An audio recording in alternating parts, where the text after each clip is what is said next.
importante falar que o nosso propósito de fazer essa noite é alcançar uma grande quantidade de cristãos leigos, que não têm acesso às ferramentas, nem um estudo mais aprofundado, de um livro tão interessante e tão difícil de interpretar como esse. Então, é por essa razão que estamos fazendo essa introdução, bem detalhada, bem maçante, porque muitas pessoas não têm uma ideia mínima do que seja o Apocalipse, de como iniciar o estudo ou manusear esse livro tão belo.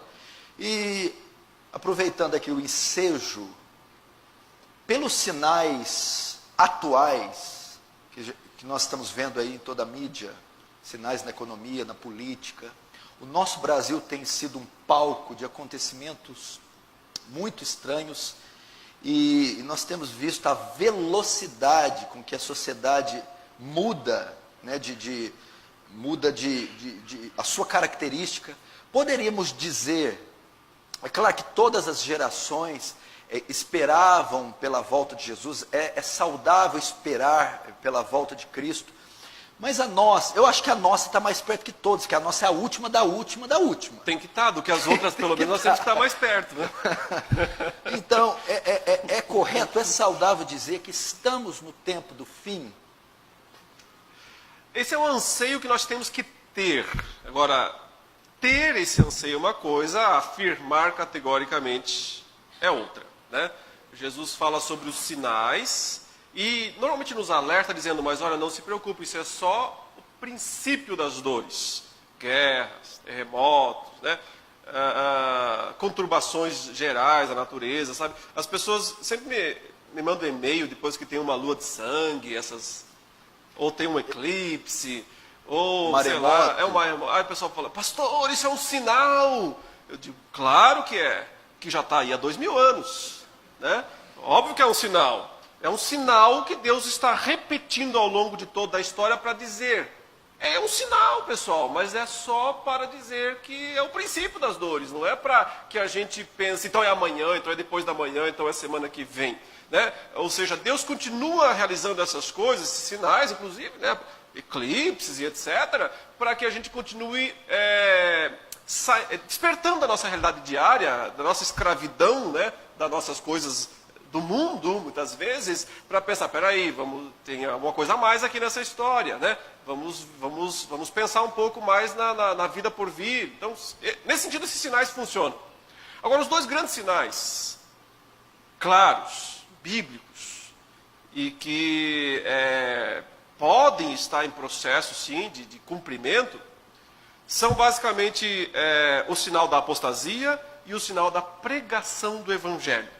Essas duas coisas, porque aí nós temos que dar para Mateus 24, né? E Jesus diz que antes do fim precisa haver a multiplicação da iniquidade. Ele fala, vai se multiplicar a iniquidade e o amor se esfriará de quase todos. Isso é apostasia.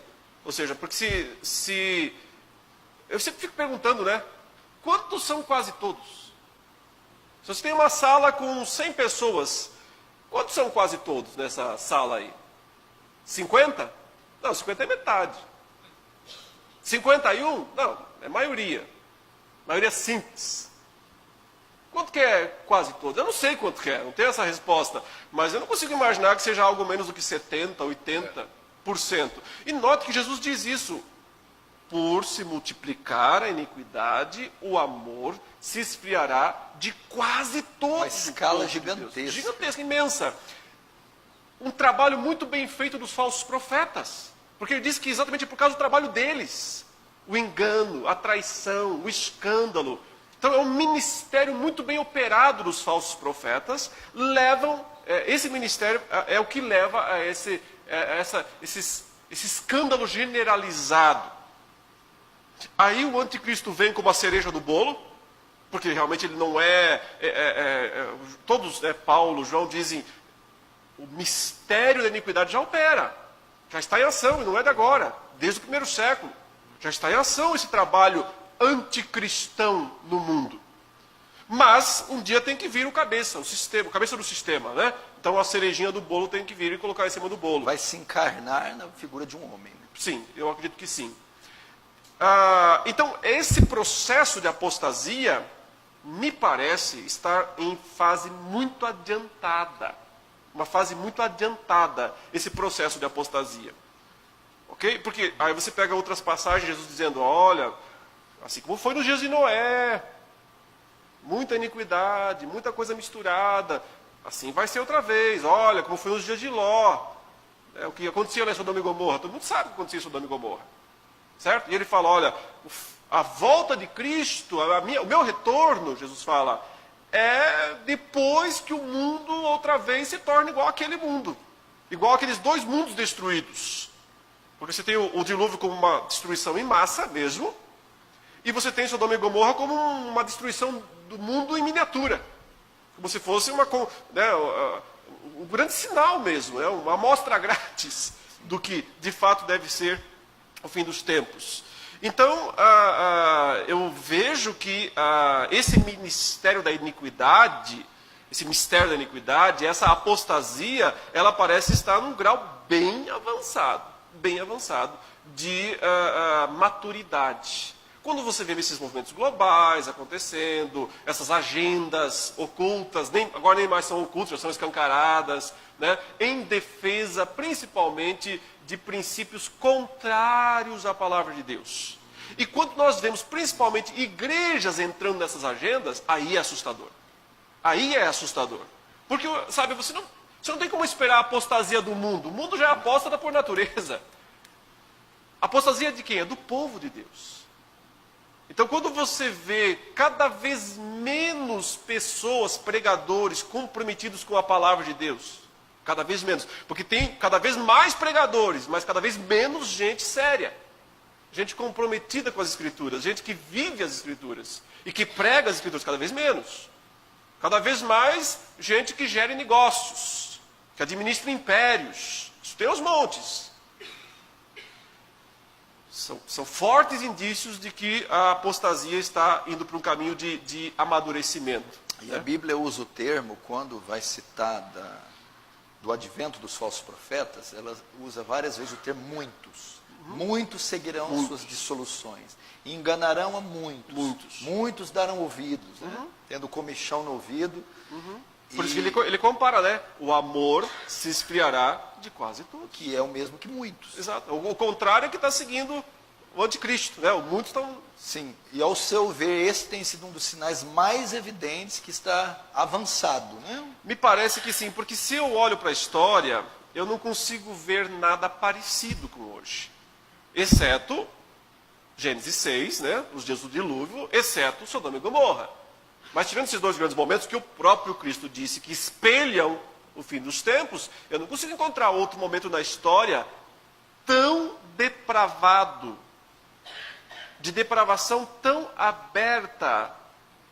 Porque, olha, se você conseguisse voltar no tempo 30, 40 anos atrás, você conseguiria imaginar que as pessoas fariam o que elas fazem hoje nos shopping centers, nas esquinas das ruas, na internet? Você conseguiria imaginar isso há 30 anos atrás? Um exemplo de que o Leandro está dizendo seria aquela exposição de nudez no museu, onde uma criança toca em um homem nu.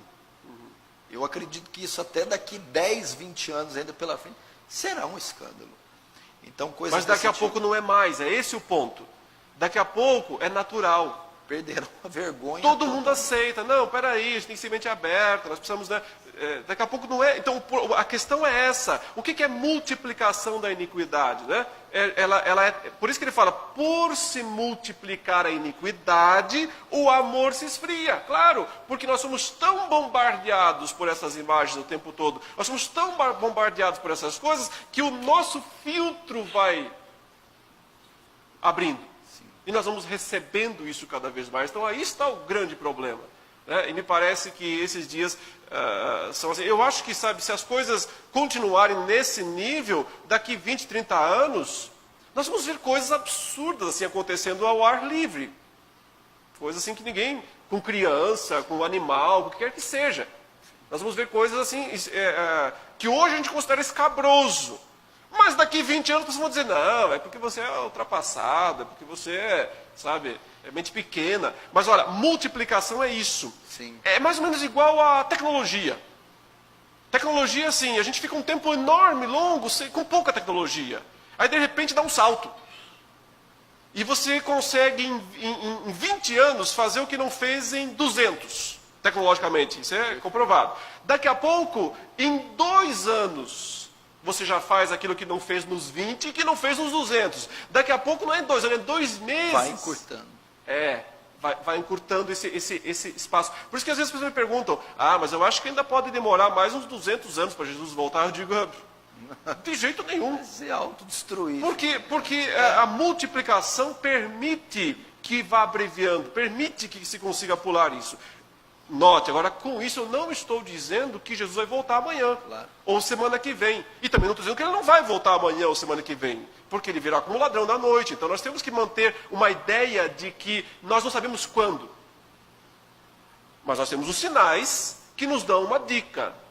Pelo que eu posso ver, o anticristo não veio ainda. Já que ele não veio, Paulo fala isso aos Tessalonicenses, Jesus não vem também, esperem, tem que vir primeiro o anticristo, depois vem Jesus. Então, como eu não vejo ainda o anticristo, eu posso dizer, peraí, então parece que... Mas não quer dizer que ele vai levar 10 anos para aparecer, ou 5, ou 10, ou 20. Pode aparecer a qualquer momento, se Deus quiser. Quem define a data é Deus. A agenda não é do diabo. É Deus quem define, é Ele quem diz quando é que deve ser o momento. Certo? Então, esse é um ponto necessário sempre de ser lembrado.